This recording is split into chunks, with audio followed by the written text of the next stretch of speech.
Hello, my friends. So, I just wanted to mention that I am going to be continuing with my batshit crazy series. I just had to take a little break from it right now because I'm going to be going away for the weekend to attend PantheaCon, which is going to be held in San Jose, California. And so I am going to have to delay episode 3 for another week, but I promise it will come out probably the middle of next week, so about a week from now. So that would be February the 18th. So I'm going to be aiming for that date. So this is just going to be a quick update and rant video. I saw a video the other day which really got me thinking, and I think it's an important thing to be aware of and understand in our community as our community grows and people are looking for, say, clergy to perform a handfast marriage or to perform public ceremonies and public service ceremonies, and looking for people who are trustworthy, reliable, and are familiar with the particular tradition or belief that one relates to. So this is sort of like more trained clergy, or maybe people have a little more background in whatever particular tradition or path that they follow. So this is the basis of this question. Who has the right to call themselves, and I'm going to stick to my own tradition, a high priest or high priestess? This is a question. Now, obviously, if you come from an eclectic background and a solitary background and you've been practicing for X amount of time, you may feel that you have the right to call yourself a high priest or a high priestess because you have been studying for so long and you feel that you have acquired enough knowledge. Maybe you've also went online and you got a certificate or became an online ordained priest.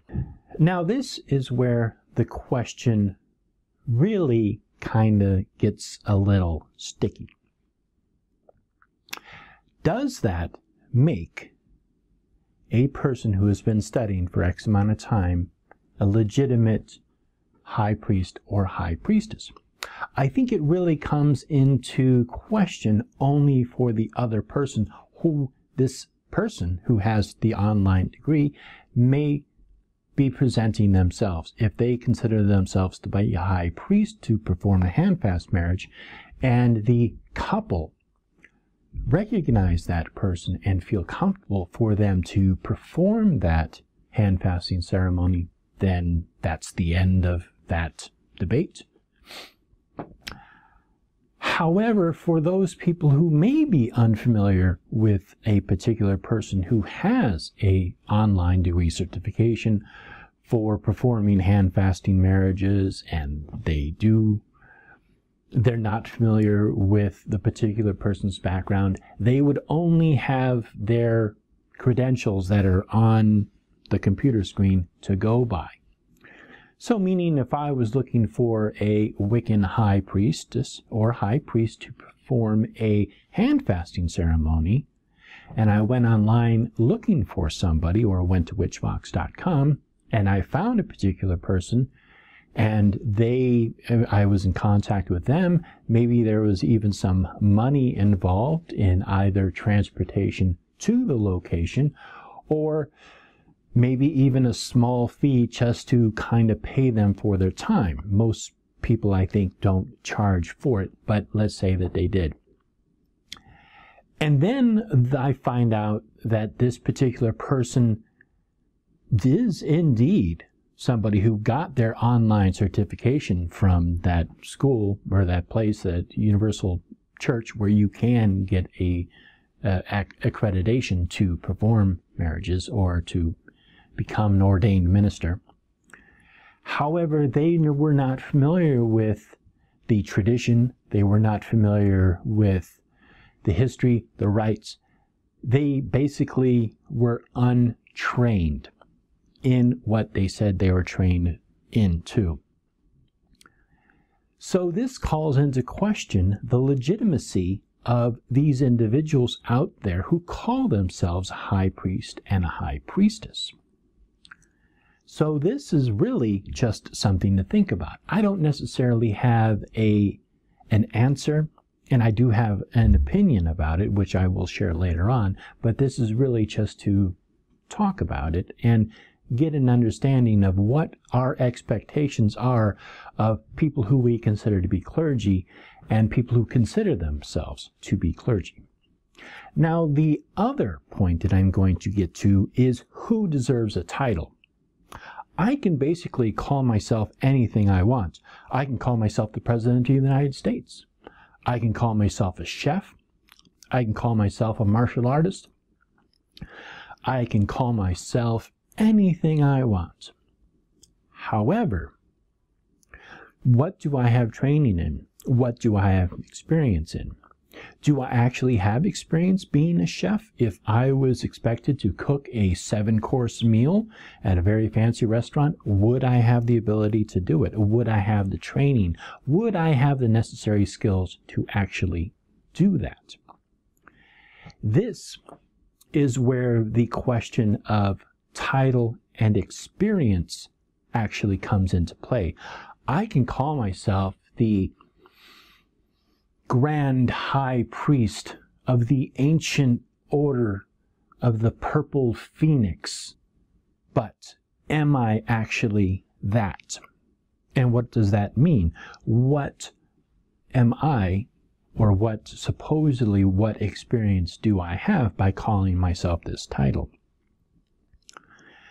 So my personal opinion about this is, first of all, I don't think a title is something that we give to ourselves. It is a title that is given to us by whatever training.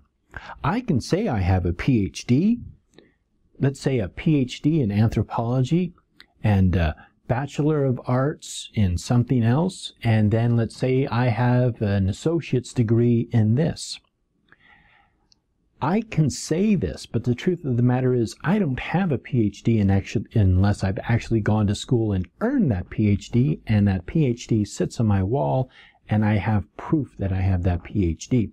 Same thing with that MA, that Bachelor of Arts degree, or that accreditation. So I believe that this is the same thing with titles. I think that a title is earned. And then once that title is earned, that is a title that then I can call myself. Until I've actually gone through that training and become a chef, I'm not a chef. Unless I've actually gone through all that training to become a high priest in a particular tradition, I am not a high priest in that particular tradition. Now, again, this is where the question of those of us who consider themselves to be solitary eclectics. At what point, because there is no tradition or path or school or whatever to give that title to that person, it's basically kind of left up to the individual to either take on that title.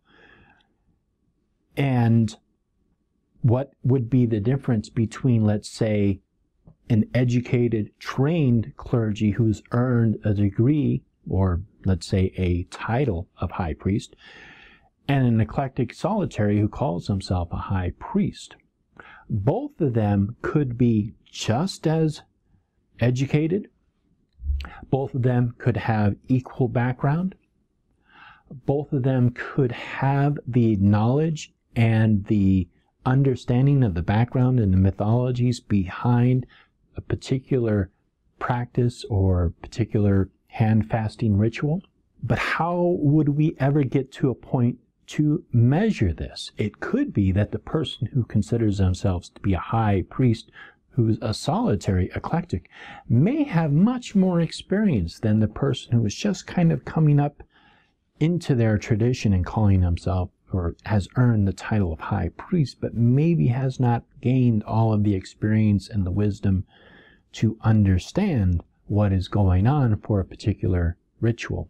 Let's say a coming of age ritual, a funeral or requiem or a hand fasting ceremony. So, again, my own personal opinion is that I think that titles are earned. They are not just what one calls themselves. But again, that does not necessarily cover every single aspect in every single different scenario out there, because I don't think it's an easy question to answer. It's not black and white. There's a lot of gradation in between.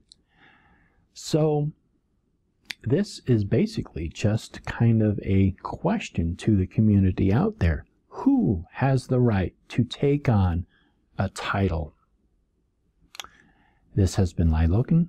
Thank you, and blessed be.